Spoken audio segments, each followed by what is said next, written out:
Mubarak for you is my prayer. May you keep ascending success. Stay, Mubarak for you is my prayer. May you keep ascending success. Stay. Alhamdulillahi Rabbil Alameen. Wassalatu wassalamu ala Sayyidil Mursaleen. Amma ba'd. A'udhu billahi minash shaitanir rajeem. Bismillahir Rahmanir Rahim. Assalatu wassalamu alayka ya Rasulullah. Wa ala alika washabika ya Habiballah. Assalatu wassalamu alayka ya Nabi Allah. Wa ala alika washabika ya Nur Allah. The final Prophet of Allah sallallahu alaihi wasallam is reported to have said that Allah Azza wa Jalla sends 10 mercies upon whoever sends salat upon me once. And when the Prophet of Allah sallallahu alaihi wasallam, the salat is presented to the Prophet of Allah sallallahu alaihi wasallam, the name of that person and the name of the father of that person is presented in the court of the Prophet of Allah sallallahu alaihi wasallam. And if you think about it, nowadays in the modern world, we like to have our name presented, in front of famous people. That famous person knows about me, that famous person knows about me, that famous person knows me, that famous person knows me. He knows my name. We're proud of the fact that a famous person knows my name. And by sending salat upon the Prophet of Allah sallallahu alaihi wasallam, we have the opportunity of not only having our name, but our father's name presented in the court of the Prophet of Allah sallallahu alaihi wasallam. So please make it part of your daily routine to send Durood Pak upon the Prophet of Allah sallallahu alaihi wasallam. In our lives, we have many, many times where we are waiting for things to happen, waiting for a customer, waiting for a job, waiting for a books. Whatever it is we're waiting, and this waiting time should never be wasted. And one of the best ways of utilizing that time is sending Durood Pak upon the Prophet of Allah sallallahu alaihi wasallam. Sallu ala al-Habib ala Muhammad sallallahu alaihi wasallam. The renowned Sheikh in the Qadriya Razviya spiritual chain, Abu Qasim Junaid Baghdadi rahmatullah ta'ala, he said that there was once a night and I was extremely restless. I busied myself in worshipping Allah Azza wa Jal, and yet I was not destined to find peace in this at that time. As much as I tried to focus on my acts of worship with khushu and khudu, I could not find that peace and tranquility.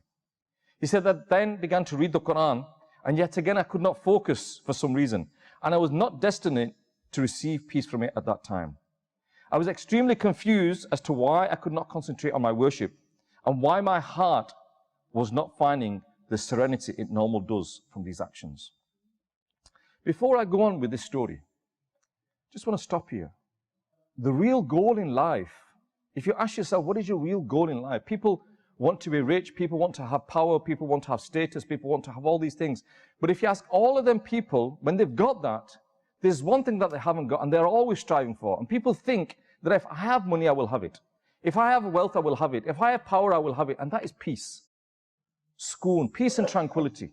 No matter how much money you have got, if you've not got that peace and tranquility in your heart, you've not achieved it. And in this dunya, this is what we're striving for. And some people think that I'll get it through having money, I'll get it through having property, I'll get it through having power, I'll get it through this, I'll get it through that. But ultimately, we need to find out how to get this. And the people of the past, they would get that peace and tranquility in worshipping Allah Azza wa Jal. They would get that peace and tranquility in reading the Quran. Anyway, carrying on. He said that he didn't get peace and tranquility through reading the Quran, which normally he did.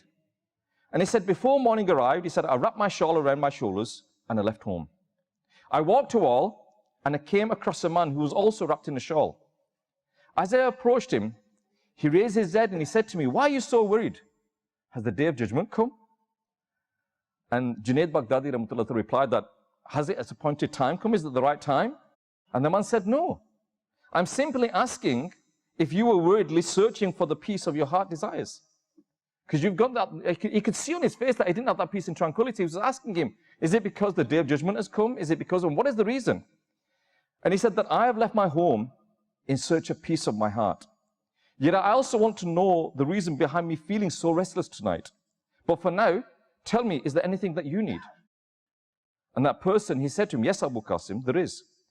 Please explain to me, is there a situation in which an illness itself becomes a cure? Junaid Baghdadi, rahmatullah, he replied, yes. There is one situation in which it happens. And that person said, I began to listen to him carefully. And he said, listen to me carefully. When you fight against the desires presented to you by your nafs, every disease of the heart will be taken away. And the very same illness that once plagued it will also become a cure. The man heard this and he let out a sigh. He said, I've received this answer 7 times tonight, but I wanted to hear it from you. By the grace of Allah Azza wa Jal, this wish was fulfilled, and I have now received from you an answer to my question. After this, the man left, and I never saw him again. But Islam brothers and viewers of Madani Channel, Junaid Baghdadi, rahmatullah ta'ala, he gave the man an excellent remedy for the inward spiritual diseases of the heart. If you fight against your desires, this will dispel all of these diseases, and they in themselves will become a cure for you instead. We also learn that falling into self-indulgence, following one's desires and fulfilling the wishes of the nafs are in fact a dangerous thing. They lead to the heart becoming packed with the filth left behind after the sin. And we need to say to ourselves, why is it that good words don't have an effect on us? Why is it that our hearts are not inclined to worship? Why is it when someone says, read your salah, we're not bothered, we're not interested in it? Why when we read the Quran, we think it's a burden? Why is it when the month of Ramadan comes, we feel that that is a burden? Why are we feeling all these things as being hardship for us? In fact, they're a blessing for us, but it is our nafs that's telling us, Ramadan's hard. Oh, 18 hours, 19 hours, I can't do that. Reading the Quran, I haven't got time to read the Quran. You've got time to go on your social media for 2 hours, but you haven't got time for 12 minutes to read the Quran. And this is our nafs that's telling us this inside ourselves. We don't want to do that. We're not inclined towards this. And we need to ask ourselves why. Why is it that I can go on my phone for 2 hours on social media and it's a blink of an eye and it's gone? But when I'm reading the Quran, I'm thinking, I've read it for 5 minutes. I've read it for 8 minutes. I've read it for 12 minutes. You know, I'm thinking, that's too much. 12 minutes is enough. Enough now. Or even then, we don't even open the Quran because we find it so hard to open the Quran. Why have we not got that in ourselves? Because our nafs doesn't want us to do this. Our nafs doesn't want to worship Allah Azza wa Jal. Our nafs doesn't want to read the Quran. Our nafs doesn't want to perform good deeds. Our nafs wants us to commit sins. Our nafs wants to listen to those things that we shouldn't be listening to. Our nafs wants us to see those things that we shouldn't be looking at. Our nafs doesn't want to commit any good deeds, but in fact it wants to commit sins. And that is where we ourselves need to have that personal battle and control our nafs, control our desires. Following one's desires means to act out of every wish of the nafs. Whatever your nafs wants, you follow it. And without even thinking whether it's good for you or bad for you. But in following these desires, in nearly all of these cases, that these desires that we have inside us, the outcomes are bad for us. There's no benefit in following this. The Prophet of Allah sallallahu alaihi wasallam said 3 things will lead you to ruin. 3 things will lead you to ruining. Number 1, remaining lost in greed. Number 2, fulfilling the desires of the nafs. And number 3, a person being prideful over himself, being proud of himself. Thinking, I'm it, I've done everything, I know who I am. Who are you to talk to me like this? This will be your ruin. Remaining lost in greed that we always want more. We want more and more and more and never enough. You know, the richest person in the world, they say that he's still not happy, he wants more. And someone beautifully once said to me that the richest person in the world, who is the richest person in the world? The richest person in the world is he who is happy with whatever Allah Azza wa Jalla has given him. He is the richest person in the world. Otherwise, no matter what you've got, you may be a millionaire, you want to have 2 million. You may have 2 million, you want to have 5 million. No matter how much you got, you always want more. And you always feel that you never look to those people that have got less than you. Oh, well, he's got a bigger house than me. He's got a bigger car than me. He's got this, he's got that, he's that. And that's what you look towards. And so you feel that you've not achieved anything because you want that, you want that, you want that. The person who's happy with whatever Allah Azza wa Jalla has given him, he is the richest person in the world. Our desires, they never come to an end. Like I said, when you've got 1 house, you want 2. When you've got 2 houses, you want 3. People are buying plots abroad now. People are buying houses abroad now. People are buying cars and this and they want more and more and more. And our desires never end. They never end. Very rarely do you get a businessman and he says, you know what? I've got 1 shop, I'm happy. You know? He's got an opportunity to expand, to open 2 shops. No. I'm happy with my 1 shop. Very, very rarely. No, I'll open 2. No, I'll open 3. No, I'll open 4. He can only eat the same roti every day. He can only eat 3 roti in the day. But no, he wants more shops and more businesses and more money. And it's never ending. I recently met a person, I think he was 85. He was a builder, 85-year-old builder. And he said to me, I bought this plot of land, right? I'm going to build houses on it. I'm going to build 8 houses on it, and this will cost me this much, this will cost me, and I'll make this much. I'm thinking, he's 85 years of age, and yet he's still wanting more and more and more money. And yet I knew he was living comfortably. It wasn't as if he was starving. He had everything, but no. He had this mission in his head, I'm going to build 12 houses, I'll make this profit. And he's telling me all these figures, and I'm looking at him thinking, what is this? When does this greed ever finish? When are we going to say that we've made enough money? When is this going to happen? No, the only time it will happen is when you're happy with whatever Allah Azza wa Jalla has given you. Otherwise, no matter what you have got, you'll always want more. And also what happens is when you want more, then you start looking to others who have got more, and you start thinking, why has he got this? Why has he got that? Why not me? And this why, as I said before, this why can lead you to kufr. Because now you're questioning what Allah Azza wa Jalla has given you. You should be happy with whatever Allah Azza wa Jalla has given you. Following one's desires, Allah Azza wa Jalla condemns it in the Quran. Allah Azza wa Jalla says, so after them in their place came those unworthy successors who missed the salah and pursued their lusts. So therefore, soon and came to the jungle of Gha in hell. This is a dreadful valley in the hellfire. Writing in commentary of this verse, Imam Jalaluddin Suyuti, Ash-Shafi Rahmatullah narrates the following incident, in which the companion Uqba bin Amir radiyallahu anhu said, he said that I heard the Prophet of Allah sallallahu alaihi wasallam say that soon the people of the book and the people of Laban from my ummah will be destroyed. I asked, O Messenger of Allah sallallahu alaihi wasallam, who are the people of the book? He replied, those who learn the book in order to argue and dispute with believers. I then said, O Messenger of Allah, who are the people of Laban? I further asked, to which he explained, those who follow desires and they waste their salah. Those who follow desires and those who waste their salah. And if we ask ourselves now, we make up so many excuses. I haven't got time to read my namaz, I've got to do this job, I've got to do that job, I've got to do this job. Again, these are excuses of our nafs, telling you that you haven't got 10 minutes to read your salah, you haven't got 12 minutes to read your salah. You've got an hour for social media, you've got an hour for watching a drama, you've got an hour to go to the gym, you've got an hour to play football, you've got an hour for visiting your family and friends, you've got an hour to go out and eat with people, but you haven't got 10 minutes for your salah. Ask yourself, who are you lying to? Who are you lying to? You're lying to yourself. You're making these excuses to yourself by lying to yourself that I haven't got time. You know, the one thing that we all have got is time. No matter how rich you are, no matter how poor you are, no matter how healthy you are, no matter how weak you are, you all have 24 hours in a day. Why is it that some people can manage the time and they can afford to read 5 salah a day? Are they dying of hunger, those people that read the salah 5 times a day? Are they living on the streets because they're reading the salah 5 times a day because they're not earning enough money? No, this is not the case. Remember this, your risk is written for you.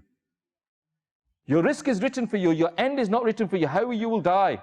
What state will you die? Will you die with your iman? Are we worried about this? Because we should be. You know, if you are destined to become a millionaire, you will become a millionaire. If it is in your destiny, you will become a millionaire. The question is whether you become a millionaire through halal means or through haram means. And if you're not destined to become a millionaire, no matter what you do, halal or haram, you won't become a millionaire. So don't run after rizq, run after the akhirat. And one of the ways of following the akhirat is controlling your desires. So that I don't have this, I don't have this, I don't have this. Ibn Ashad radiyallahu anhu reports how Allah Azza wa Jalla sent a revelation to Prophet Dawud al-Islam declaring, the heart connected with worldly desires is indeed distant from me. If you're running after worldly desires, then you're going further and further and further away from your Creator. Allah Azza wa Jalla also states in the Quran, and Allah wants to direct His mercy towards you. And those who chase after their own pleasures, they desire that you be remotely separated from the straight path. Allah Azza wa Jalla has condemned those who follow their desires, and a valley of hell called Gha awaits them. We say here, Allah Azza wa Jalla also condemned hypocrites and explained how they followed the desires until they fell into disgrace. The state of the Muslims today, unfortunately, is that we have also fallen prey to our desires. We are also listening to the whispers of shaitan. And we think that whatever these shaitanic whispers are, they are true. And shaitan will convince us that, oh, it's okay for you to do this. It's okay for you to do that. It's okay for you to commit that sin. No, that's just for those people that are weak of him. No, that's just for those people. Who are you to say this? Allah Azza wa Jalla has given us The Quran and the Sharia and the Sunnah of the Prophet of Allah sallallahu alaihi wasallam. And that Sharia is for then, it is for now, it is for tomorrow, and it'll be there until the Day of Judgment. And inshallah, it won't change. It'll never change, and nobody can change it. So we should not think to ourselves that I know better. Nobody knows better. Again, these are against shaitanic whispers saying, it's okay, it's okay, it's only a small sin. It's only a small sin. Do you not think that you can be punished for that small sin? You've heard people have told you of these blessings of those pious people, that they entered into paradise because of one, what we think is a small deed. And there are those people that have been thrown into the hellfire for what me and you think is a small sin.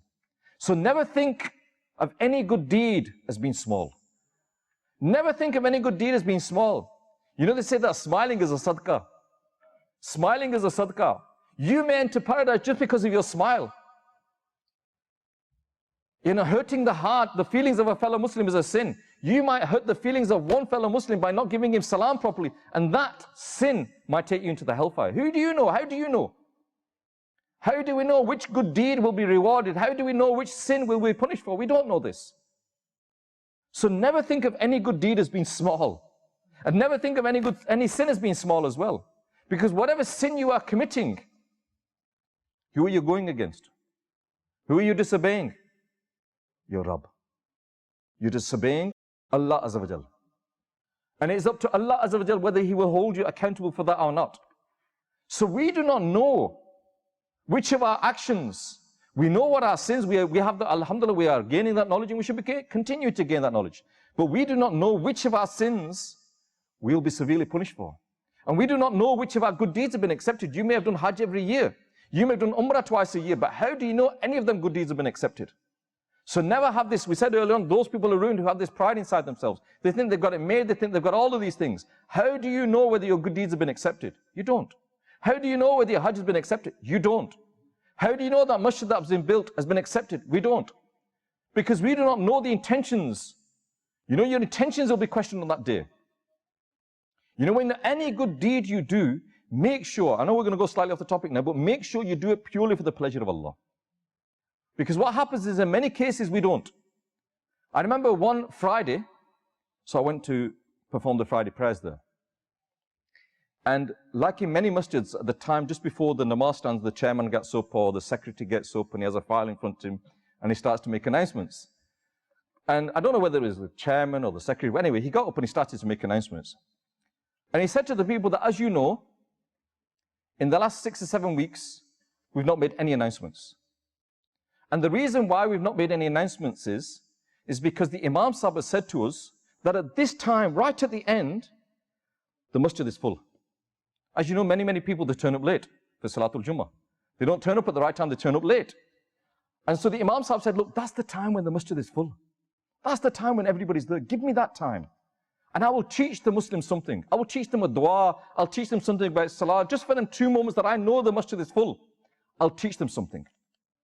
So the committee thought, fantastic, great idea. Yes, the masjid is full. That is the time to teach people. That is the time to inform people. That is the time to educate people. But the chairman of the mosque, he says, but unfortunately, our donations have gone down. So we're going to have to start doing this. And he started reading it. And this person's give £10, this person's give £20, this person's give £50. And I realized then that what had happened is because people, the announcements weren't being made by the chairman or by the secretary, people stopped giving donations. So the question is, why do we donate in the masjid? So that our name will be called out? Why do we donate in the masjid? So our name will be on the board and people say, oh, he gave that money. Now, if we donate, and yes, our name is mentioned, and our intention is so that our name is mentioned so that other people are encouraged to donate, then all well and good. But if we're just doing it so that our name is mentioned, that everybody knows, oh, this person is giving to the masjid. And people say, wow, subhanAllah, what a great person he is. Every week he gives £50, every week he gives £20, every week his name is mentioned.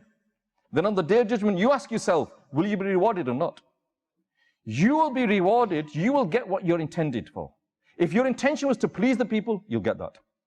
Insha'Allah, Azza wa Jalla, if your intention is to please your Rabb, to please your Creator, to please Allah, then inshallah you will get this.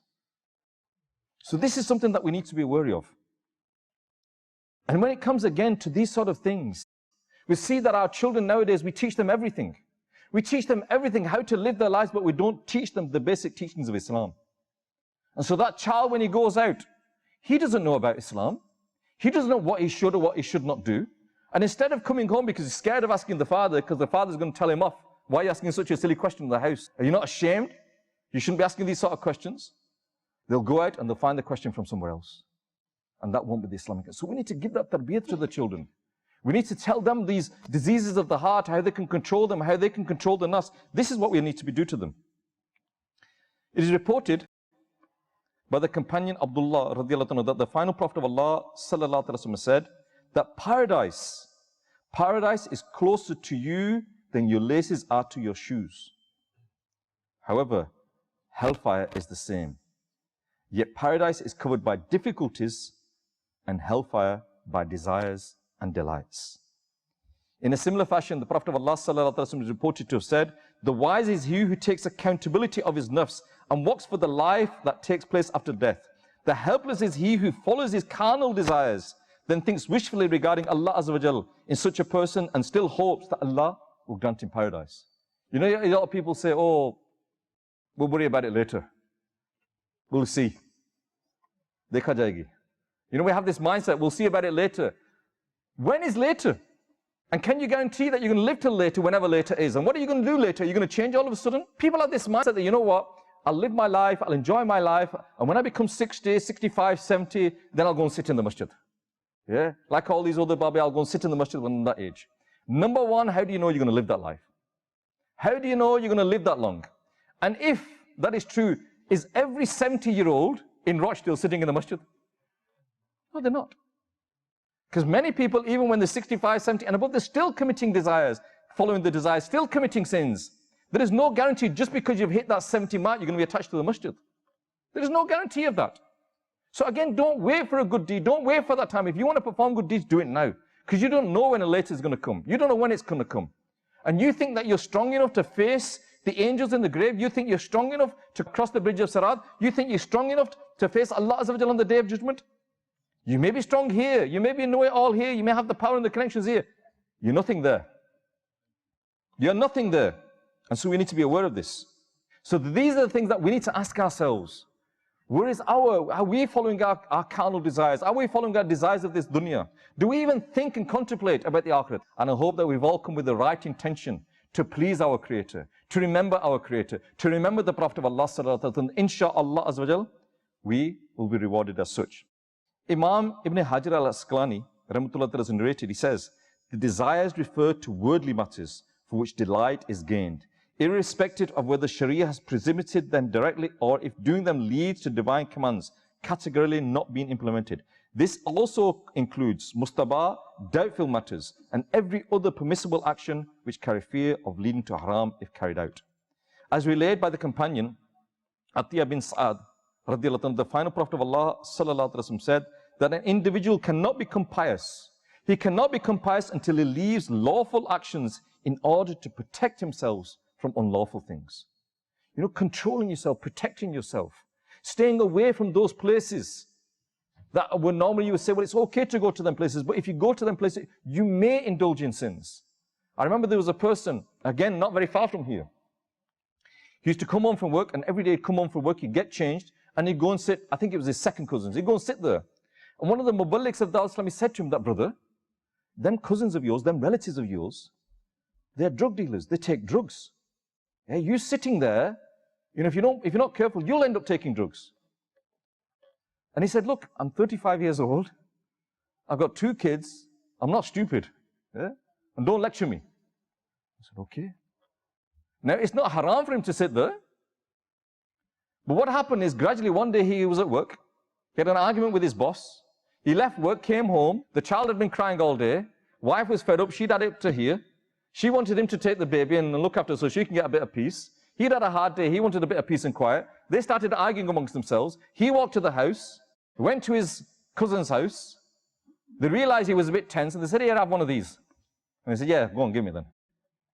And he took a spliff. And the truth of the matter is that within 2 months he became a heroin addict. Now, alhamdulillah, that person, I believe now, has recovered from this disease, but it took a long time for the family to help him get off the heroin, get off this addict, stop this thing. It took, I think, years, in fact, for him to do this. So again, how are we protecting ourselves? We need to be careful of where we go. We need to be careful of what we do. We need to be careful of what we see. We need to be careful of who we sit with. I'm going to mention 5 things which can cause us into falling into these traps of self-indulgence. Number 1 is rushing to get what you want. Sometimes we see a new phone. Sometimes we see a new iPad. Sometimes we see a new car come out. Sometimes we see, some new type of furniture that's come out, or a new TV that's come out. Oh, there's a really, really thin TV now, and there's a 75-inch TV now, or there's a new phone or a new iPad, a new computer. And what happens? You want it. Now again, there's no harm in wanting it. There's no harm in desiring a new phone. There's no harm in desiring a new iPad. There's no harm in having the best furniture. It's not haram. But what it is, we need to be very careful is this desire for wanting something. What happens is sometimes we put the blinkers on. We put the blinkers on and we run after getting that, and we end up committing sins. And it may just be this, I'm not going to say just. It may be the sin of just missing a salah. But missing a salah is a sin. Because, I need to do a bit of extra overtime because I want to get that new car. I need to do an extra overtime because I want to do that kitchen extension. I need to do an extra overtime so I want to buy that flat screen TV. And all this extra effort that you're putting into running to do these things, as a result, you're committing sins and you're running after your own desires. So we need to control that. We need to control our desires. Again, be happy with whatever Allah has given you. The other thing what happens is that causes problems for us is when we wastefully spend things. We earn £300-400, but we're always spending £400-500. And we're wasting that money. We're going out with our friends, we're having a meal, we're going here, we're going there, and we're short of money. And when you're short of money, your brain starts to think, how can I make a bit more? What can I do? I'm struggling financially. So maybe if I do this, maybe if I do that, maybe if I do that. And what happens? You might start doing sins, committing sins, just to make that extra money. So again, you need to control your expenses. And don't waste that money. To waste money, to do all these things is a saraf. Even using extra water when you're performing the wuzu is a saraf. This wastage of things, because you're wasting your money, you're wasting resources, and what happens is we start running after things. Mufti Ahmad Yar Khan Naimi writes in his Tafsir Naimi that israf has many layers of detail when it comes to explaining it. What happens is when you run after things, when you're wasting things, then you think, well, it's okay. It's okay. And all of a sudden, halal things become haram and haram things become halal. Using haram things, eating, drinking, or wearing more than one needs. This is the wastage as well. How many clothes do I need? How many shoes do I need? People have like 12 pairs of shoes.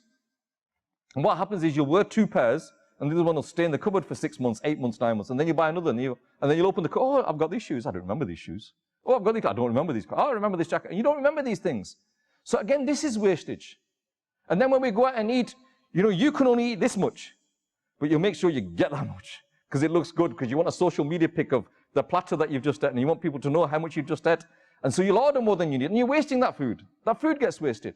And nowadays you go to these stores, buy one, get one free offers, and these sort of things. Oh, I'll buy one of these and I'll get one of these. And what happens is you end up throwing it in the bin. You're wasting food.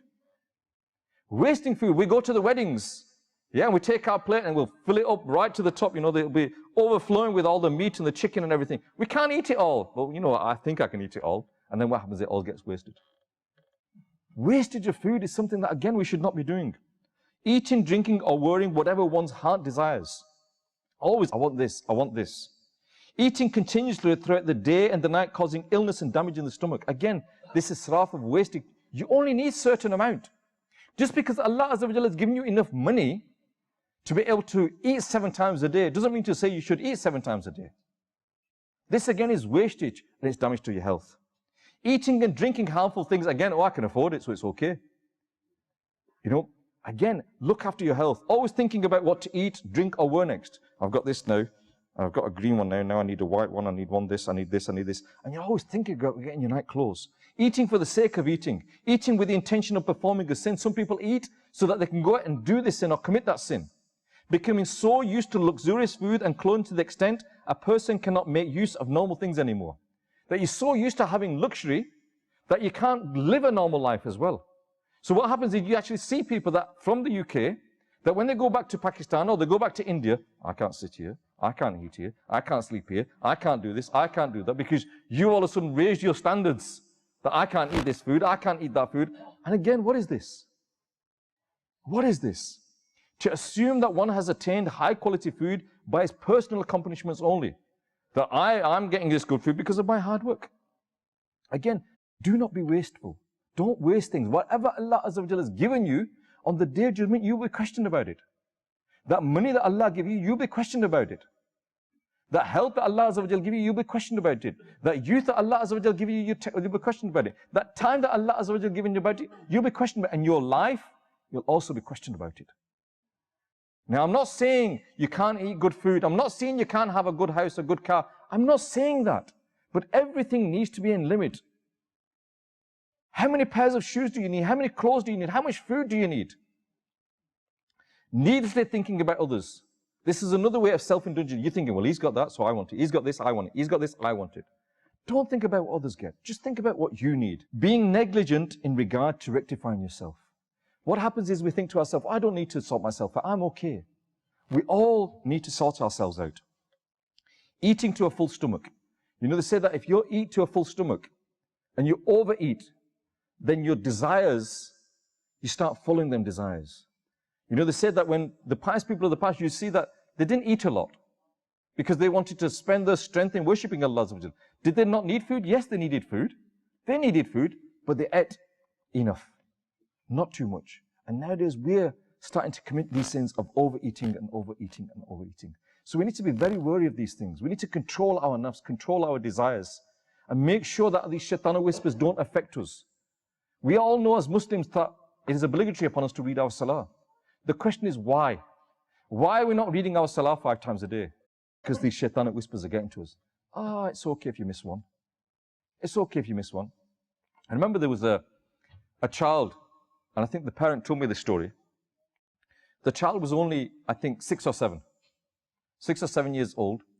And the parents started to get the child up for salah. Every day they'd wake them up for fajr.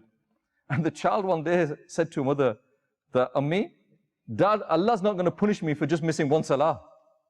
Yeah? Allah's not going to punish me for just missing one salah. Now, that was only a 7-year-old child. Yeah? And at that age, maybe salah wasn't obligatory upon her.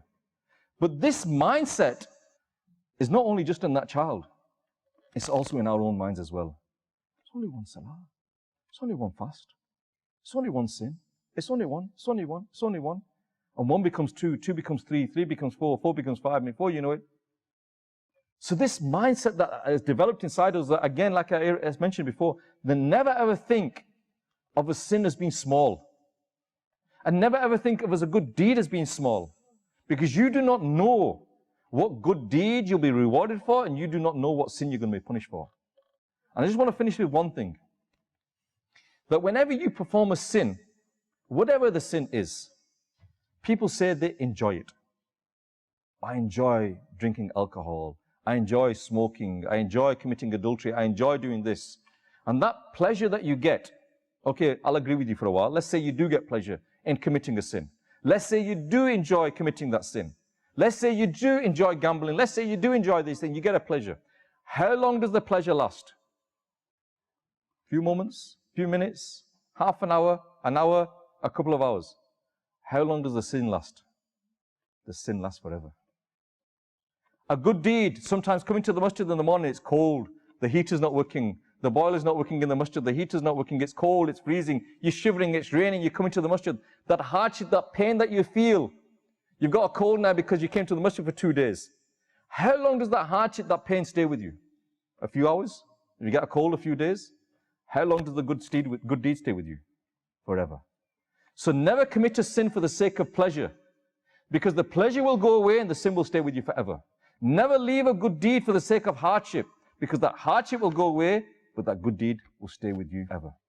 My dear Islamic brothers and viewers of Madani Channel, may Allah Azza wa Jal give us the ability to push away the whispers of shaitan. May Allah Azza wa Jal give us the ability to stay in the environment of Dal Islam so that we can protect our iman and die in such a state, perform such deeds that Allah Azza wa Jal is pleased with us. Ameen bi jahin nabil ameen. Sallu ala al-habib. Mubarak for you is my prayer. May you keep ascending success stair. Mubarak for you is my prayer. May you keep ascending success stair.